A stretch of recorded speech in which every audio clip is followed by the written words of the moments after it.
This video that I'm about to show you guys really did open my eyes up and kind of had my jaw drop. Let me know your personal thoughts in the comments, but I'm just still trying to get over this. Who is the Antichrist?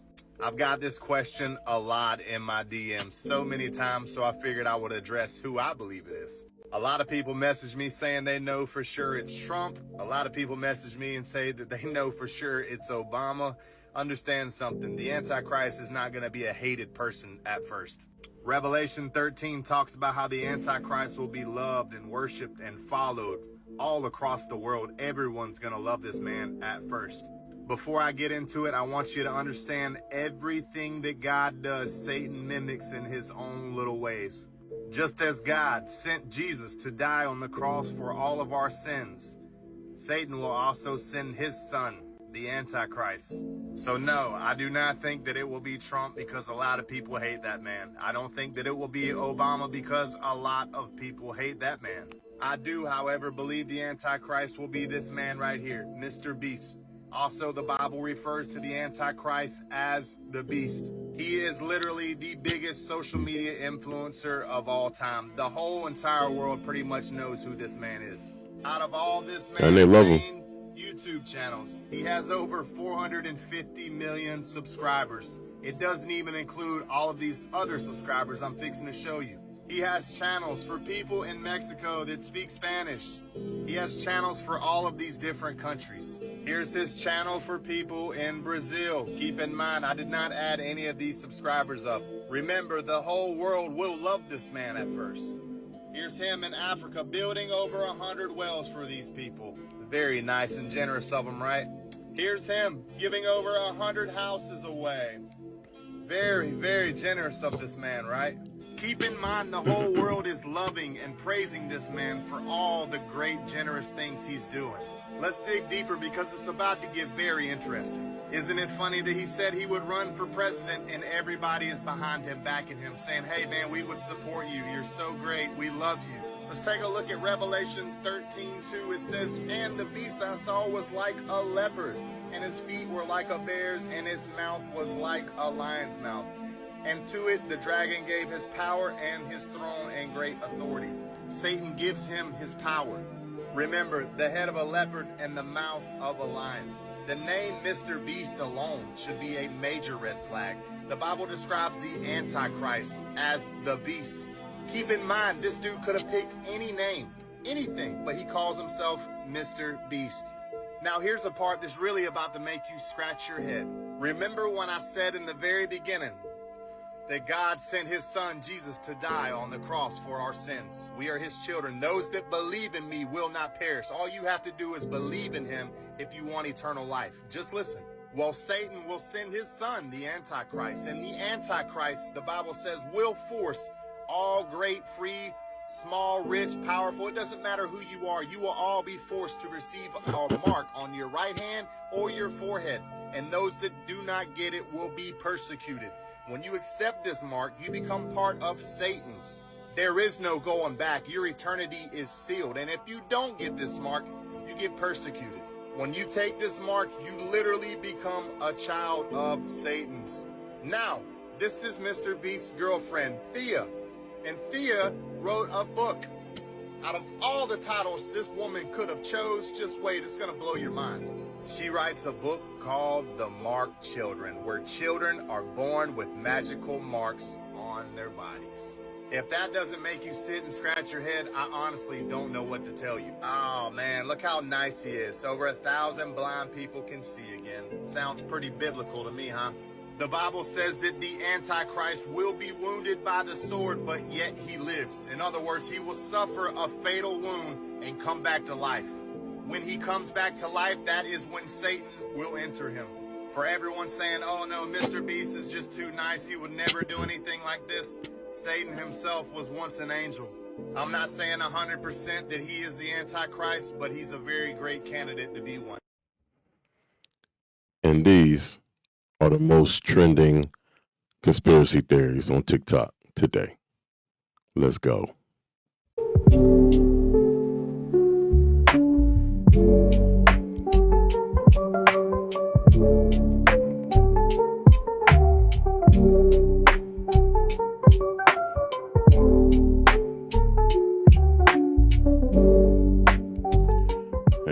What's up, everybody? How y'all doing out there, family?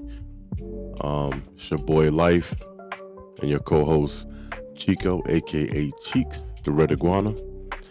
And welcome back to Life Trends, where we talk about everything that's trending. You heard?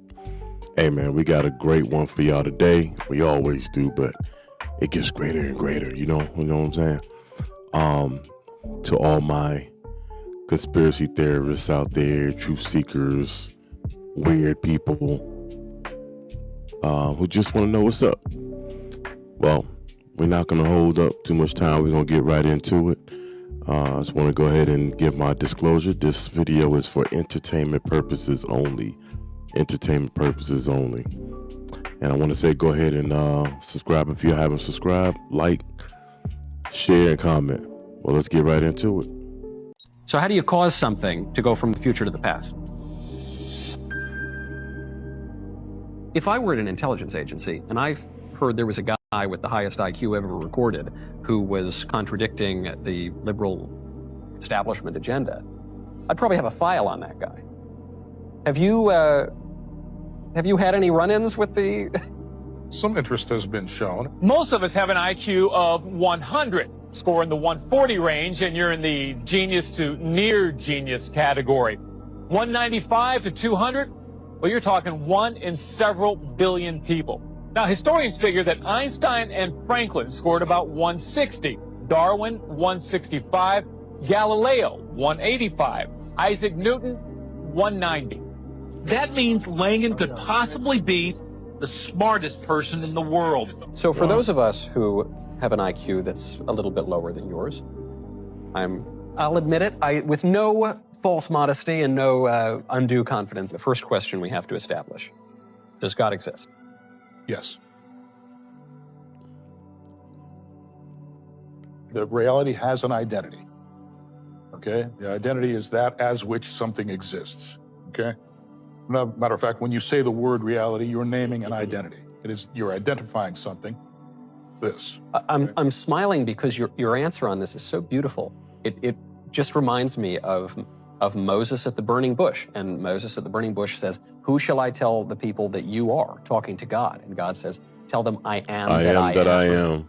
I am identity itself. I'm being himself." Exactly. That's exactly right. That's what the CTMU says. It just comes up with the mathematical structure that you need to build a reality out of that. You see? So you come up with that identity and then you search it for its properties. You see, once you've built the preliminary framework, then you start deducing the properties of this identity, and you find out that those properties match those of God as described in most of the world's major religions. The reality isn't just geometric, which is what Einstein thought it was, nor is it just linguistic. It's a blend of the two, right? Russell saw it as being linguistic. Einstein saw it as being geometric. Okay, so I decided that reality must be logico-geometric, putting the two of them together. And of course, then I realized, well, I've got to put together a theory, construct a theory in which reality is actually logico-geometric. And so that's where the CTMU came from. And the CTMU is the cognitive theoretic model of the universe. Cognitive theoretic model of the universe. This is your theory of everything. My theory of everything, and it's all in the name. If you take a good close look at that, you've got cognitive theory, and of course, you know, a theory is a kind of language, theoretic language, okay? And then you've got cognitive theoretic model, you've got a model, and then you've got universe. You've got a language, you've got a universe, and then the model is the mapping between them. CTMU says those are all the same thing. All of those terms, all of those properties are distributed everywhere over reality. Reality can have only one structure once you realize that and you implement it in theoretical form. But this is so important that you're not just talking about this siloed aspect of thought, or this, philosophy over here, language over here, math over here, physics over here, but you're presenting something that is universal. Correct. Absolute and universal.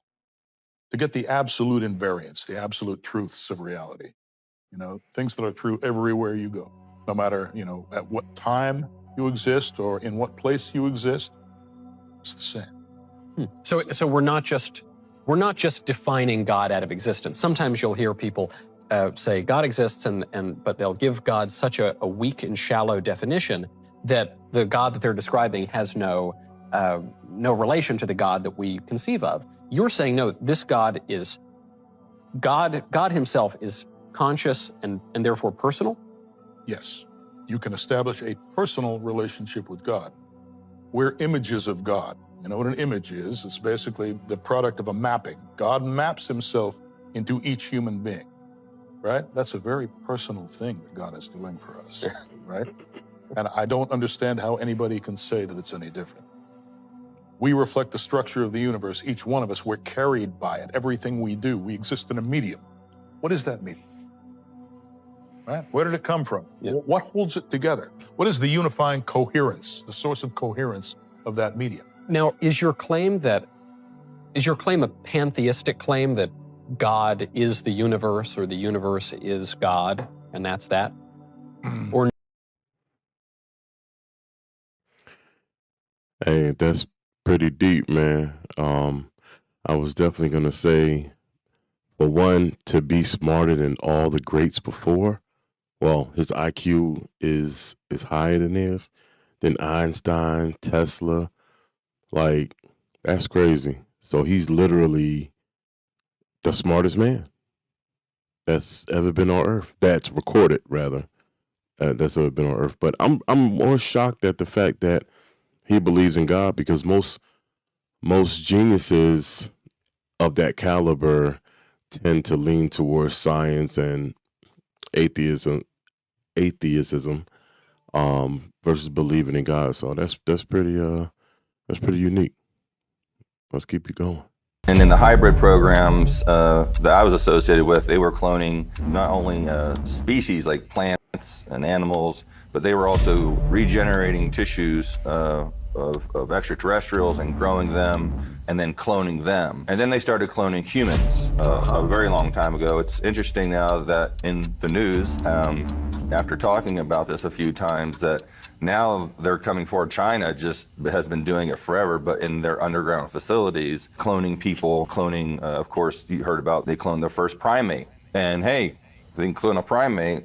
This verifies what I'm talking about. They can definitely clone a human. And they're also growing humans for organs. But clones are everywhere. Human, extraterrestrial, they're wandering all over. You know, some people will refer to these as doppelgangers because they can grow a human to look like someone and mind program and implant them with circuitry and things like this.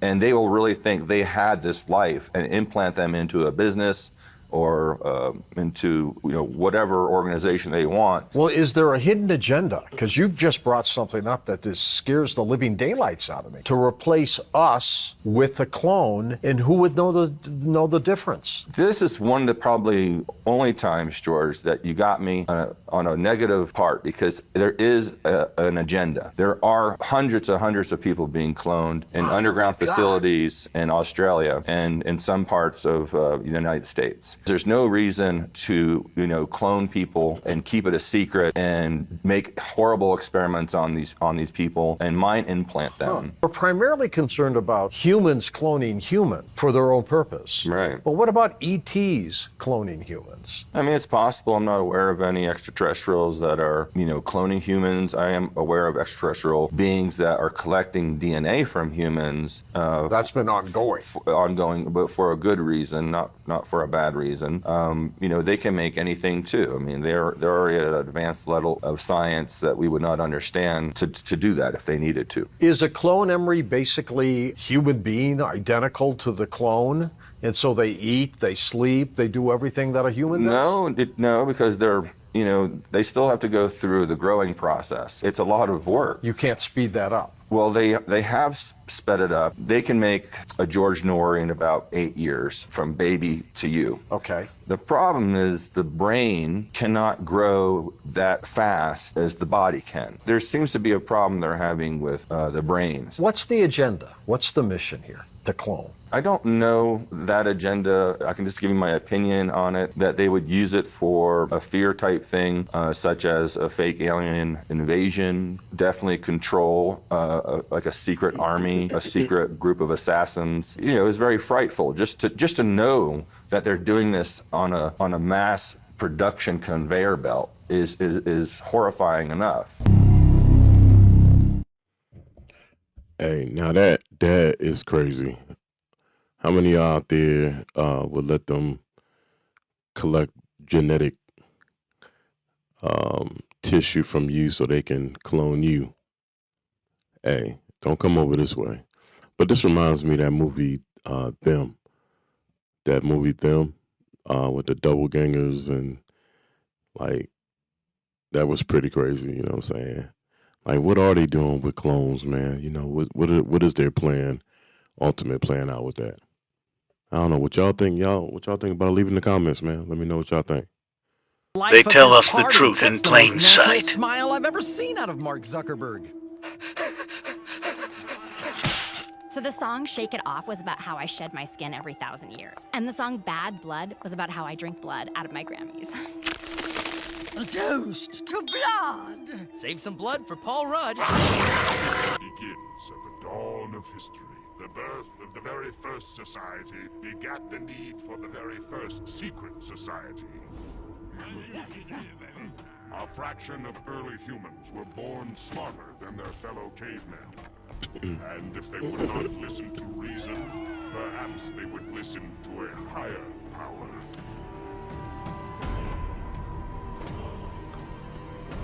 And thus, the Order of the Black Robes was born. Operating from the shadows using secret knowledge, we and our descendants kept watch over all of human history. Well, not to point out the obvious, but fire, plague, acts. If you're watching over us, why didn't you stop these things? Stop them. We unleashed them. Wow. I found this book at the local antique shop yesterday, and it was written in 1926 by Major General Count Sheriff Spiridovich, The Secret World Government, or The Hidden Hand, Unrevealed in History, 100 Historical Mysteries Explained. This man is explaining that there is a hidden hand, there is a secret government, and they are of the nature of the individuals who are taking over now, the blues with a J, that they are the ones that have been running society because they made a pact with a god. He calls it Satan, but that's his position. But I want to read to you this very specific. I have to be careful about what. I really was trying to debate whether to put this on the internet at all because it could really get me in trouble. But this particular page, I just want you to see this particular part where he says right here, he's talking about proof of the existence of this invisible world government, this hidden hand. He says, the world is governed by very different personages from what is imagined by those who are not behind the scenes, i.e., not by kings and ministers.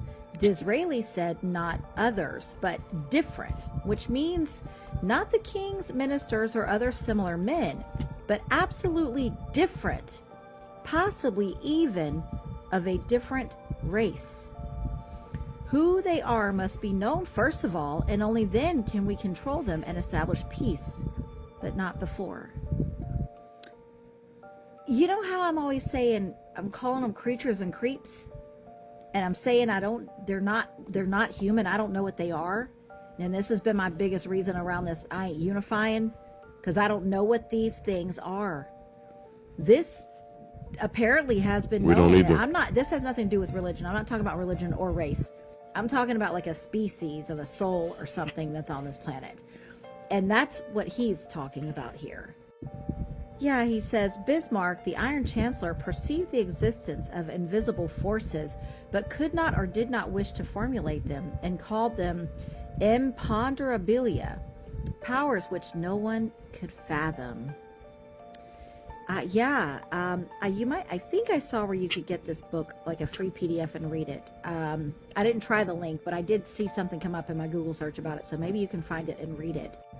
I don't know how available it is to get your hands on, but this is a very valuable book. He says I haven't finished reading yet, but it looks like he's about to tell us why France and Russia went into the War of 1812. He said it was a hidden hand that organized it.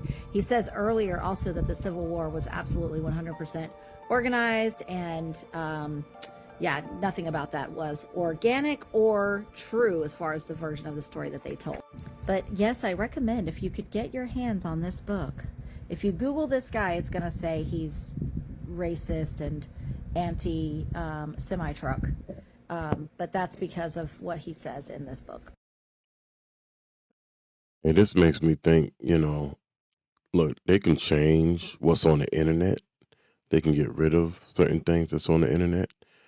But when it comes to like books, historical things that have already been distributed in people's houses and certain libraries, hey man, y'all could do some research, man. If y'all got some old books, man, check it out. Y'all might find some hidden secrets in there, man. Stuff they try to change or manipulate us to believe in. You might have that in a book. You never know. They say books are treasure for a reason. I was being led into a room, and Visayas had been watching a television transmission from Chicago, and policemen had just shot a black man that was running away. And then the policeman apparently ran over and tried to save his life. Okay? Visayas turns to me and he says, I don't understand your race. I don't understand why one would try to take his life and then the next minute try to save it. I didn't have an answer. In fact, many times I don't have an answer. Another time, I came on board. I was living in Lake Arrowhead at the time, and Mornay was looking at a group of meters on the ceiling of this ship. And it was all about the ozone and the air, oxygen content in our atmosphere. And he looked very distressed. And I said, what's the matter? And he said, don't they understand that all of this is here because they need it? They don't understand how we can just so carelessly destroy our environment. Now, folks, I want to share something with you. If there was not divine intervention, which apparently there has been, March 23rd of 1994, if there has not been divine intervention, and I will cover that, according to the Andromedans, we would only have 41 years left worth of oxygen in our environment. 3,500 years ago, the oxygen content, they say, was at 35, fluctuated between 35 and 38% between the North and South Poles. Today, at its highest level, it's less than 18%. Now, those of you who took biology, what happens to the human form when oxygen as a gas goes below 15%? We die. We suffocate. This is reality, folks. This is reality. This is not Peter Jennings. Okay? This, you know, I mean, we don't have anywhere else to go. You know, and for those, and this is just what I've been told, and for those of you who think there's going to be a rapture, you might be disappointed. And I'm not saying this to question your belief. I'm just telling you that there are much bigger forces going on here. Okay, next slide, please. Save the question, sir, for later. Okay, please. Next slide, please. Okay, this is our solar system. There is life in all of these systems surrounding us. They have been coming here for years. For years they've been coming here. Okay, mythology, there's a shred of truth in all of it. The work that Zechariah Sitchin is doing, an absolutely fantastic book is called The Gods of Eden by William Bramley. I would suggest that those of you who have not read it, go get it in paperback version. It'll bring you right up to speed right away. It's wonderful. And he's not a UFO person, which is why I enjoyed it even more. All the truths, just let him right to it. In fact, there's more truth that the aliens are out there than they aren't. They just don't want you to know because they don't want you to know who you are. Because the minute we wake up, the game's over. They cannot control us. And if you look at our past history, if you read Zechariah Sitchin's books, we as a race, when we stand together, rebel against the gods, the ETs. We rebel because they have been, pardon my French, shitting on us for thousands and thousands and thousands of years and holding us back. Next slide, please. Okay, here's Earth. If we could just get focused, thanks. This is what's left of Maldek, you know, the series of planets. The moon is not the only artificial. There are 9 artificial moons in our solar system, and I will share with you later what those are. I just want to cover a lot of information. Okay, next slide. Okay. Okay, this is the typical and traditional picture. Does that look focused to you? Yeah. Okay, maybe it doesn't. Okay. This is the traditional picture that we see of Earth. We got an awesome home, folks. It's one of the nicest ones around. But there's some things about our planet that have been withheld from us. For example, our Earth is, in fact, hollow. It is hollow. The next slide, I'm going to show you a NASA photograph that proves that there's an opening at the North Pole. Okay? You can find this photograph in a book called Our Violent Universe by Nigel Calder. It was first released in England, and I don't know how this one slipped through the cracks, but it did. Thank goodness. We are told that the gravity of our planet has to do with the rotation. According to the Andromedans and their science, the radiation of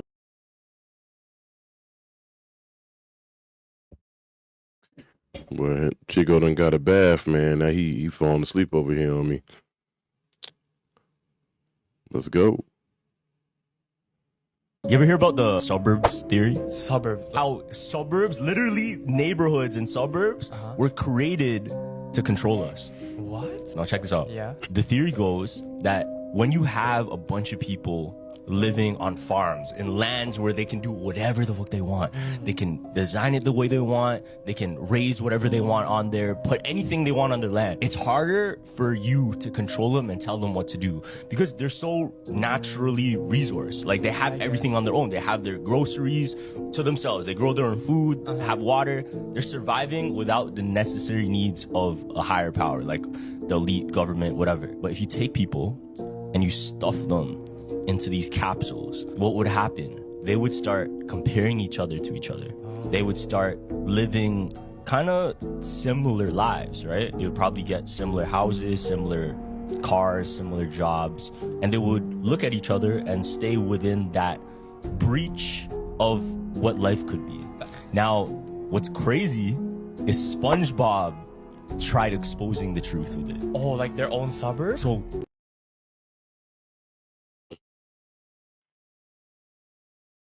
sometimes something a little different happens. Whoops, I'll get it. Sometimes. So this clip is someone pushing former President George Bush through a NASA site. When you look behind, you see, what is that? And something green floating, almost looks like a studio green with studio blue. Oh, this is the finished product, and that's supposed to be the water. And speaking of which, here's someone doing a pretty poor job of editing a very similar shot.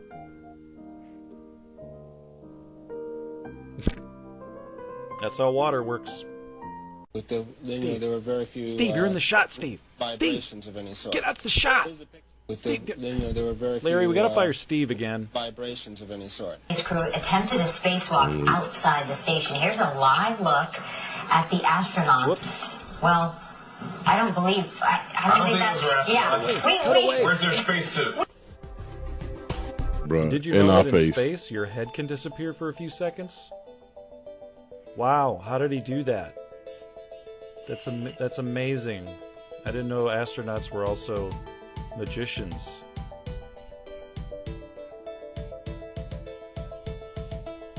Oh my gosh, you guys, look how everything is floating. Look at that. Oh, except the water. Except the Don't water. look at that. I don't know what this guy's holding, but it is super heavy. Look, he almost drops it in space and it goes straight down. Oh my gosh, it's so heavy. Larry, how's it going up there? Yeah, you got that tuna can I sent you? Great. That's oh my God, Larry, what happened? Larry, we lost you. Well, we have your head, but not your body. Larry. Bruh, them James always trip me out.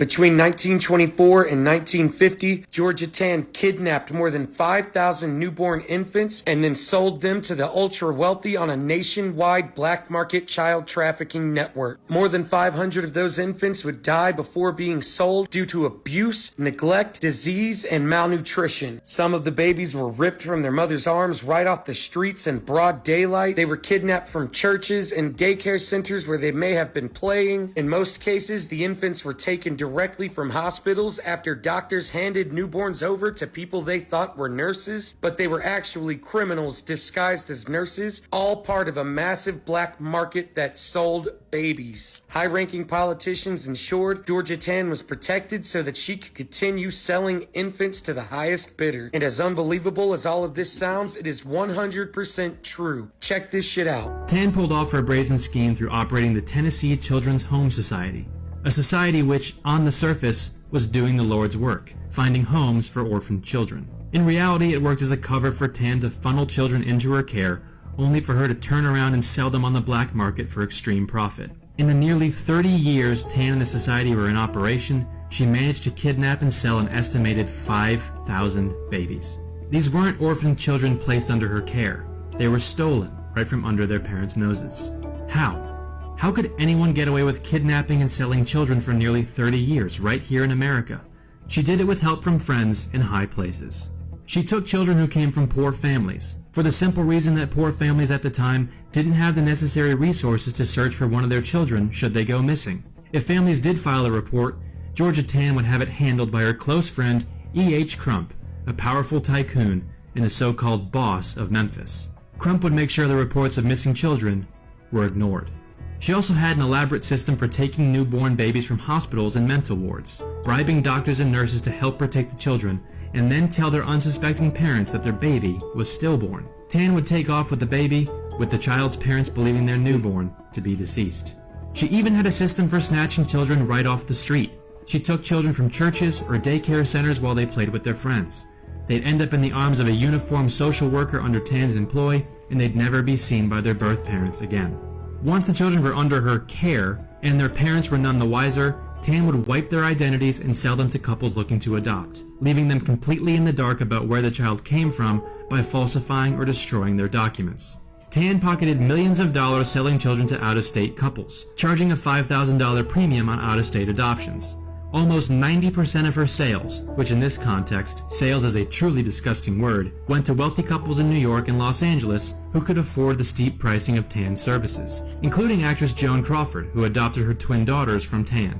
It should be noted none of the adoptive parents had any chance to suspect what they were doing was wrong. On its face, Tan's operation was a legitimate adoption agency.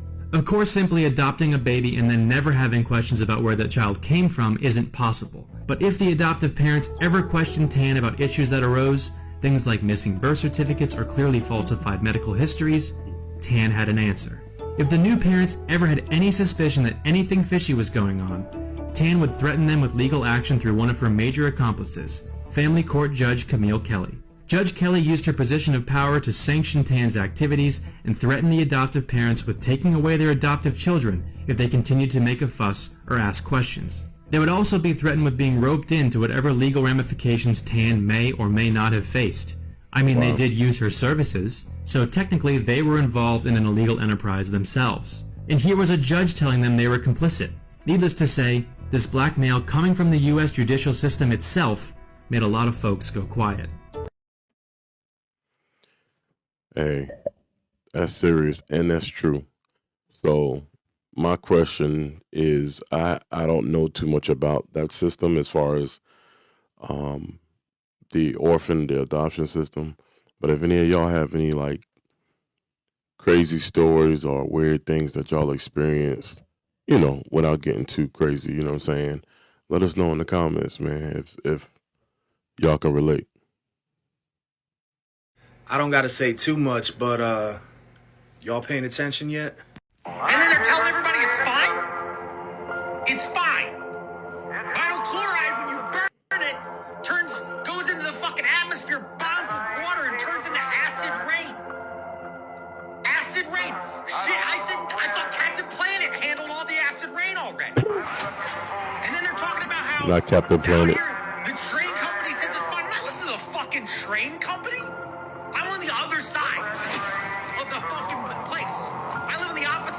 Pennsylvania from this, but I'm still in America.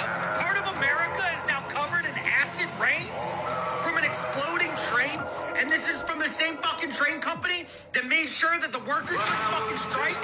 And they were like, all these workers want more money. And these aren't storm clouds. This is the fucking shit that burn off in these houses. This is not fucking storm clouds. I already feel funny about the clouds anyway, man. Y'all leave in the comments. Have y'all noticed the clouds has been kind of funny, kind of fugazi? You know, they've been looking kind of weird, man. I don't trust it too much, man. I know they always manipulating something, bro. What press? From a radio station in San Bernardino. I know there's a conspiracy about a space shuttle. No, I want to be polite. There she is. This person approached Judy Resnick and attempted to politely engage with her regarding the Challenger shuttlecraft mission. Hey, Judy. How you doing? I'm from the press. I just had a quick question, if you don't mind. What press? From a radio station in San Bernardino. I know there's a conspiracy about a space shuttle. No, I want to be polite. There she is. Friendly, just a question. And there she goes. So there's a lot of rumors about you being on that space shuttle. Obviously, you know, if you want to comment, we would really appreciate it. So unlike Michael J. Smith, who ended up basically having a full-fledged conversation with the individual, she just effed right off. Which, depending on your stance, could be evidence for or against. But it tends to lean on the side of eyebrow rising. So here they all are. Pilot Mike Smith, followed by Krista McAuliffe, teacher in space, Ellison Onizuka, and payload specialist Greg Jarvis. So one question that's been brought up a lot is that if they did show them entering the space shuttle, how did they get out? Where did they go? Because as you know, when it goes up, they would have to go somewhere, be tucked away somewhere, pretty safe. And here's the answer to that question. Once the crew are on board, if it looks as if they're in danger, they get out and head down this tube, specially insulated against fire, and zigzagging down not to some point out and away from the rocket, but to an escape room exactly where you'd think it shouldn't be. 3.5 minutes after they get the warning in the capsule, the crew could be down here in the blast escape room via that 200-foot escape tube, 40 feet below the base of the rocket. Follow for part 4. Hey, that's crazy because I remember, that's from my timeline. I definitely remember that happening, man. And I remember, like, because one of the astronauts was like a teacher, and that always stuck with me, man. But what y'all think? Y'all think they was really on there or they won't? That's crazy if they wasn't, man. And they just played that whole thing out the way it went. That's crazy. Let me know what y'all think in the comments. For your help, but first a little backstory. I think we all remember the Challenger explosion that took place in 1986 that tragically took the lives of all 7 astronauts on board. It launched not too far from where we're standing here today. Well, the interesting thing is, a couple decades later, this thing called the internet came about, and someone allegedly found almost all of those astronauts alive and well, many using the same exact names. As you can see here, we have Challenger astronaut Judith Resnick and also a Judith Resnick Yale law professor. Michael J. Smith, the pilot of the Challenger astronaut, and also professor at University of Wisconsin, now retired Michael J. Smith.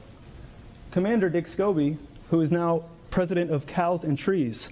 Now, if you'll notice, they all have the exact same faces 30 some odd years later, the same exact name, and they are the same age.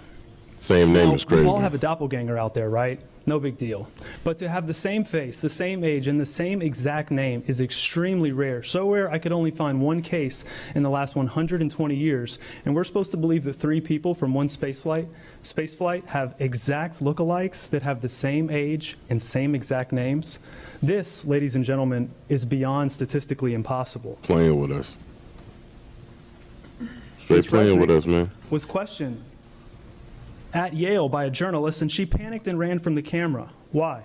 Mr. Michael J. Smith was also questioned, and he said, yeah, we look alike, but that's not me. You can see both of these exchanges in a film called Level with Me, and you can be the judge. Mr. Sir, I'm going to have to. I'm going to have to Sir, stop this is a you. public comment. I know what it is, sir. I'm very familiar with the public comment. Okay. And part of the public comment is that you're only allowed to address things that we have jurisdiction over. We have no I have a direct request at the end of this that is in your purview, sir, please.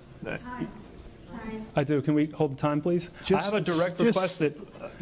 listen to me. Okay. Very carefully. Mr. Richardson, would you give an opinion in regards to this, please? Yes, public comment is reserved for issues or topics that are under the jurisdiction or control of the county commission or that are relevant to the business of the county commission. So if your request at the end is going to explain why that falls into any of this, make that request now before you continue. Absolutely. So as I was saying, I'll just end it with what I was ending with. But the ask is that Ms. Pritchett, who knows very well about questioning science, whether it be COVID or fluoride, I'm just asking you all to question the science here. Your Goodson and Pritchett, your district covers the Kennedy Space Center. This launched from the Kennedy Space Center.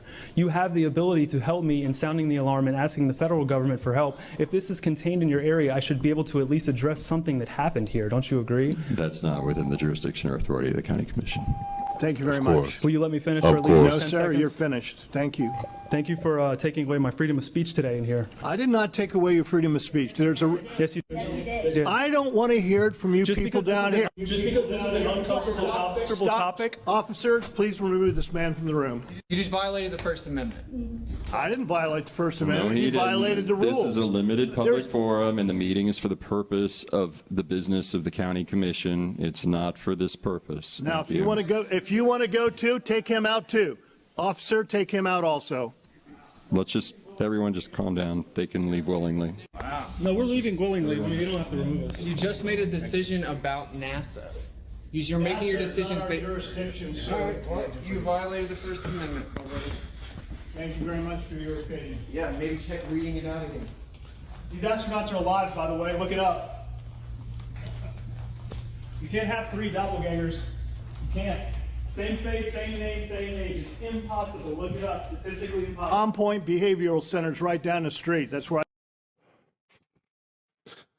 Bro, when these people in positions, man, get challenged and they trying to keep them secrets, man, this is how they act, bro. They don't want the truth, man. Or they already know it and they trying to help hide it.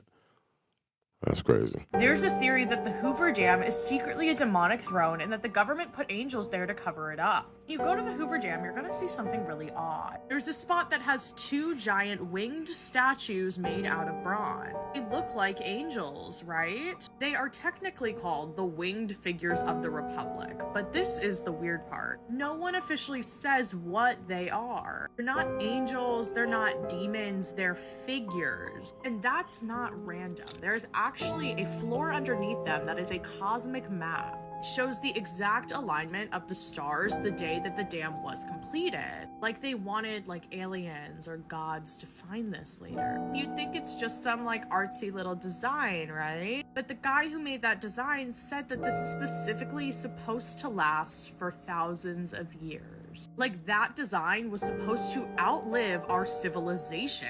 And this is where it gets a little darker. People also call this place the throne of the devil. But why would a dam need a cosmic star map and then two 20, 30-foot bronze guardians?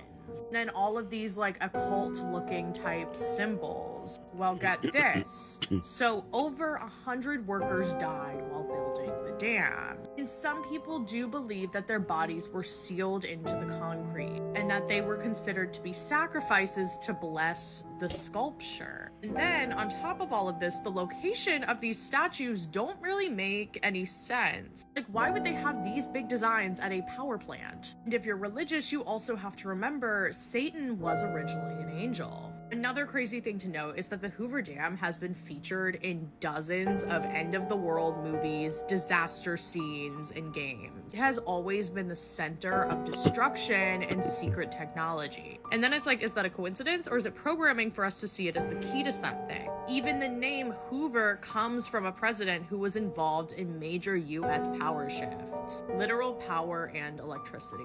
And this makes you wonder if the government is trying to hide in plain on site. Massive monuments with spiritual symbolism built into them. Government approved, celebrated, protected, and most of us never even question it. So when you pass by and you take a little selfie, you don't even realize you are standing on what some call a throne. But the question remains, a throne for who exactly? Let me know your thoughts in the comments and follow for more. Interesting. This old phone shows a parallel dimension. So this person has an old phone that when they record with it is able to identify a parallel universe where a Mandela effect has apparently occurred. So many people remember Britney Spears having a plaid skirt in this video. But then when you look it up, every video shows her wearing a black skirt. Except when you apparently recorded it with an old phone. And then there's the Oops, I Did It Again video where everyone remembers Britney Spears having a microphone attached to her face. But then when you look up the video, no microphone. But again, when this person uses that same old phone, there's clearly a microphone. And again, if it's never been, why are so many dolls and costumes using it? So many people remember Ellie Woods having a pink car and Legally Blonde. But apparently, no, she didn't. So let's use the phone. Looks like a pink car to me. Now, did Pikachu have a black tail or a yellow tail? The phone says black, but reality says yellow. Do you remember Looney Tunes with a U or Looney Tunes with an OO? Reality says U, but old phone says OO. Hey man, I gotta give me one of them phones, man. I know I used to have a BlackBerry too, bro. I think you could. I think it's any one of those old phones, man, that you could use if it's legit. You know what I'm saying? So if you got an old phone, right? Old Palm Pilot, old Nokia. You know, probably I would say before 2005. Man, wouldn't that be crazy? I gotta see if I have one, man. Let me know if any of y'all tried in the comments. I did not go to medical school. I'm sorry? I did not go to medical school. That's what I thought. Why do you think you or anyone else at Twitter had the medical expertise to censor a doctor's expert opinion? Our policies regarding COVID were designed to protect individuals. We were seeing You guys censored Harvard-educated doctors, Stanford-educated doctors, doctors that are educated in the best places in the world, and you silenced those voices. Did the U.S. government ever contact you or anyone at Twitter to pressure Twitter to moderate or censor certain tweets? Yes or no? We have a program. Did the U.S. government ever contact you or anyone at Twitter to censor or moderate certain tweets? Yes or no? We received legal demands to remove content from the platform from the U.S. government and governments all around the world. Those are published on a third-party website, and anyone can review. Thank God for Matt Taibbi. Thank God for Elon Musk for allowing to show us in the world that Twitter was basically a subsidiary of the FBI, censoring real medical voices with real expertise that put real Americans' lives in danger because they didn't have that information. Yeah, I mean that's one thing I can't say about Elon Musk's X right now. It ain't nothing you can't put on there, and it doesn't get censored. So you can you could put all types of truths up there, man, and they can't do anything about it, man. So that's one thing I give X. But bro, I hopefully this one can make it, because if I can't move that sound, man, it's gonna get copyrighted. So hopefully that one makes it to this episode. We are the first species. Pay attention, people. Pay To attention. be aware of evolution, to be aware that we are affecting our own evolution by everything that we do. The babies we eat, the food we eat, the wars we fight. We are the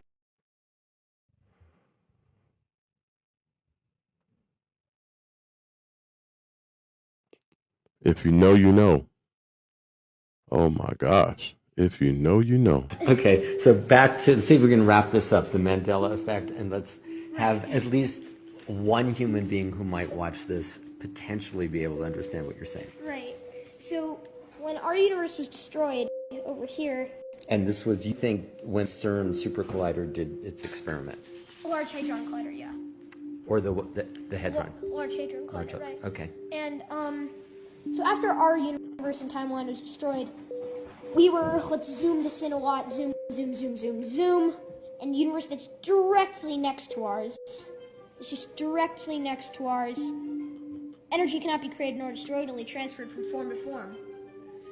But if there are an infinite number of universes, then there's 100% chance that this happened, at least maybe in another universe, maybe not ours. My man got it together. Again, there's also an infinite chance that this is our universe.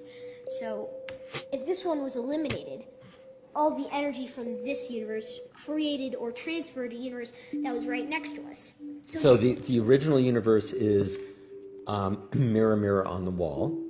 The transferred to universe is magic mirror on the wall. Right, and even if you have quantum data or other things that possibly could help calculate these claims, then you'll find that there is a fluctuation pattern of which our universe is on a similar plane. So if this is our plane, there's a universe in this plane, which means that this is a larger dip and this is a smaller dip. So that way there's a fluctuation in our reality of actually things that are real to us but are different in other realities. There's a consistent fluctuation, and I think this fluctuation is known as the Mandela effect for some things, and a lot of things are the same, but other things are, very different. So in this universe, it's pretty much almost exactly the same as ours, for the fact that we're all here, almost, and that everything that we see is pretty much the same. What do you mean almost? Almost as in, I don't know. There's an infinite number of possibilities, so there has to be at least an infinite possibility that somebody on this planet is gone from that time. Or maybe there's an infinite possibility that there is. But the point is that it's a parallel universe to ours. So it is not our universe. It's not ours. But... So we are now not in the same universe that we were in when Mirror, Mirror on the Wall was a part of a film. Well, that's what I'm theorizing, yeah. So we're in a different universe. Exactly, completely different universe. Even though it looks almost otherwise completely the same. Is exactly the same, except for that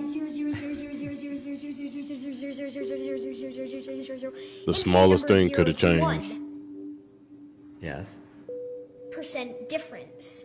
Right.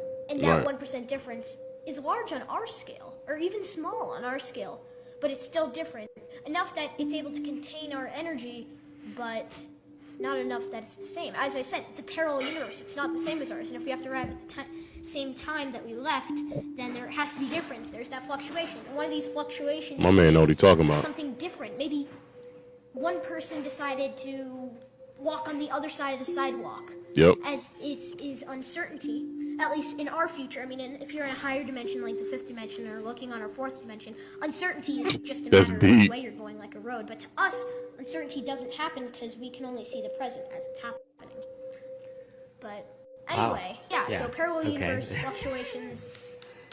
So, Mary, is it Mirror, Mirror on the Wall or Magic Mirror on the Wall? Mirror, Mirror. Mirror, Mirror. Definitely a vote for Mirror, Mirror. Right? Actually, there was a movie that was done. Julia Roberts was in a movie called Mirror, Mirror. Yeah. Based off of that quote. Right, but maybe that movie is now called Magic Mirror. Actually, I checked. It's Mirror, Mirror. Okay, so they didn't change that. Right, but then again, there's a parallel universe where they did change that.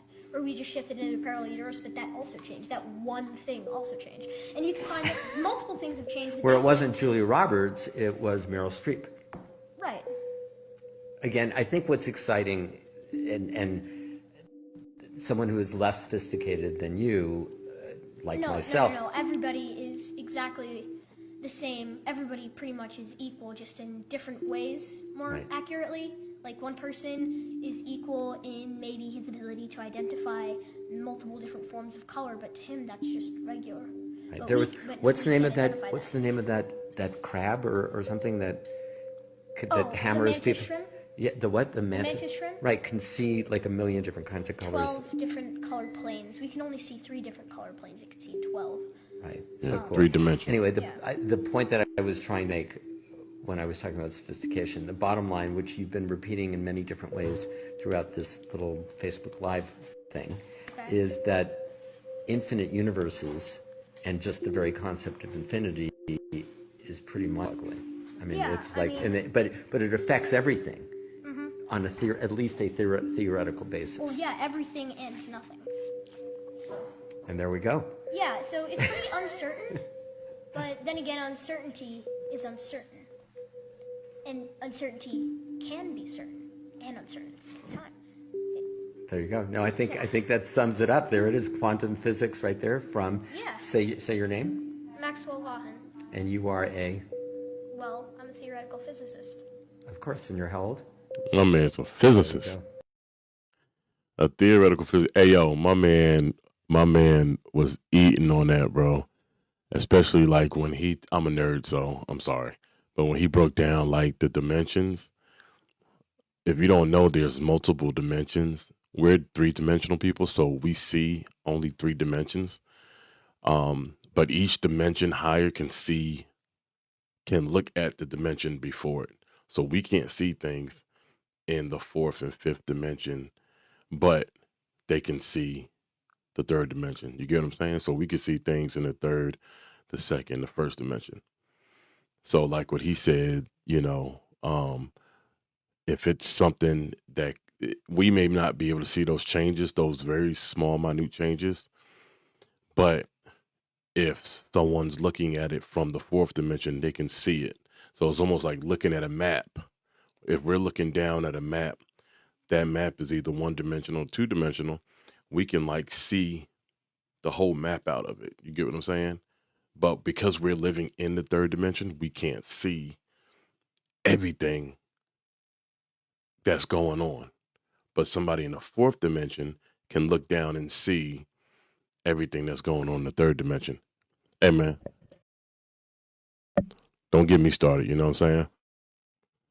But let's go. Have you ever heard of the Ed, and Eddie theory? The theory suggests that all the kids in the That was my show right there. are dead, and all their adventures are taking place in purgatory. Evidence that supports this theory is because the kids have blue or green tongues, which is evident in corpses. In earlier seasons, the children experience an endless summer, which suggests that time no longer exists. The reason they never leave the cul-de-sac is because they can't. They are stuck souls, forced to live out eternity in the neighborhood they died in. According to the theory, the children all come from different eras between the 1900s and 2000s. Rolf is the eldest of the bunch and died in 1903 after being stampeded by his family's farm animals. Johnny died in 1922 from tuberculosis. His wooden friend Plank was created as a result of his loneliness, and he took Plank into the afterlife since it was the last thing he saw before he died. Eddie moved from New York to the neighborhood during the Great Depression and would scam the neighborhood kids to earn money. Eventually, the children caught on to his tricks and chased him down. To escape, Eddie jumped into a lake and drowned. Even in purgatory, Eddie is still chasing the idea of wealth and money and continues his scams even after death.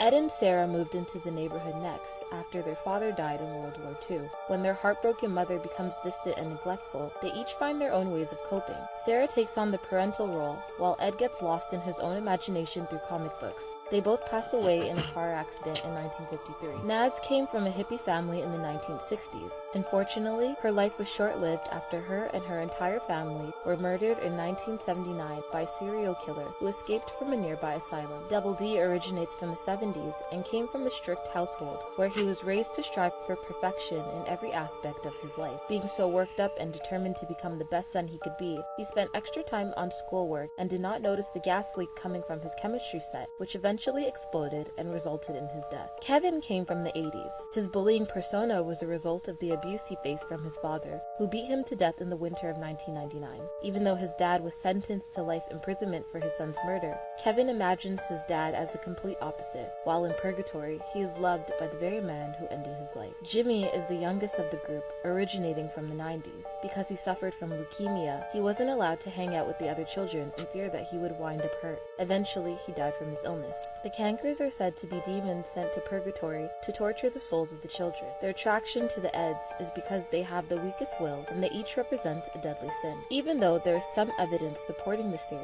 there's more going against it. For instance, The reason for the children's green tongues is due to the candy they eat, with particular reference to jawbreakers and their vast array of colors. The time period is made to be ambiguous, but by closely examining certain background elements, such as magazines and product boxes, viewers can easily identify the era as taking place sometime during the 90s. Bro, that would be crazy. And it probably would have been a time that I've been like, yo, you're not going to take my cartoons, my favorite cartoons from me, man. It ain't that deep. But from what I've seen and what I've learned over time, especially now, they put so many deep meanings behind these cartoons for kids because they want to project something, you know, wink, wink. But, yeah, that's crazy. Let me know how y'all feel about that. Do y'all think that's real? That are they reaching, or you think that could actually be something? Hey, man, well, that's another great one, man, for y'all, man. I appreciate y'all rocking with your boy and your iguana, Chico, the red iguana. This is a good one, y'all. This is definitely a good one. Very informative. Hope y'all enjoyed. For sure, we're going to be back with another one, man. And for all my people that have been rocking with me and rock with me to the end of this joint, go ahead and do me a solid. Throw a W in the comments, man. Let me know that you rock with me to the end of this whole video, man, that you're a real one. And I appreciate y'all for sure. But yeah, and that you have it. These are the most trending conspiracy theories on TikTok. You heard? Hey, man. Well, love y'all, man. Y'all be safe, man. I'll catch y'all on the next one. Peace.